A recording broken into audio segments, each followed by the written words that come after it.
या शाळेची शहानिसर आणि सगळे आदर्श शिक्षक जिल्हा परिषद शाळा गौंडराई या कार्यक्रमानिमित्त आपण सगळेजण या ठिकाणी जमलेलो आहे.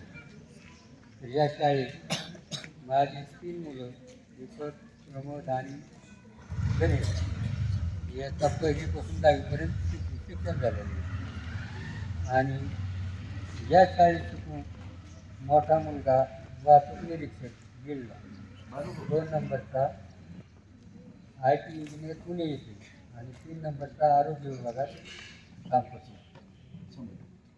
तर या शाळेत शिकून मी स्वतः शेती करून या मुलाला व्याजाने पैसे काढून खर्च केले आणि त्यांनी माझं गुण खेळलं. शिकून स्वतःच्या कष्टाने ते पायावर उभं राहिले. त्याच्यामुळं माझं अपेक्षा सगळे संपलेलं आहे, त्यांच्याबद्दल पूर्ण झालेलं आहे. तसंच या शाळेतले सगळे मुलं यांनी पण अभ्यास करावा आणि चांगले मार्क घेऊन पुढं शिक्षणात चांगले गुण मिळावं. तसंच मी प्रत्येक वर्षी 2005पासून जो 10वीला पहिला आणि दुसरा तिसरा विद्यार्थी येईल तर त्यांना मी दरवर्षी 26 जानेवारी दिवशी बक्षीस जाहीर देत असतो.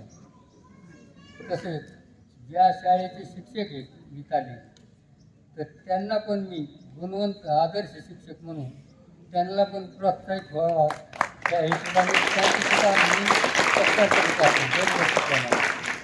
याबरोबर माझे वडील ते पण शाळेकडे येऊन काहीतरी त्यांच्या इच्छेप्रमाणे ते दान करीत तीच परंपरा मी चालू ठेवलेली सध्या.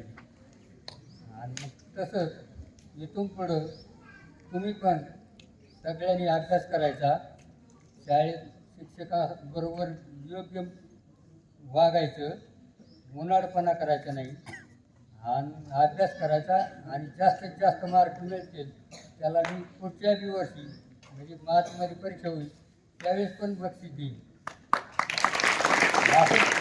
वर्षी आता पहिली ते 9वीला आहे ते पुढच्या वर्षी 10वीला येईल त्यांना पण बक्षीस देईल. 8वीचे ते 2 वर्षांनी 10वीला येतील त्यांना पण देईल.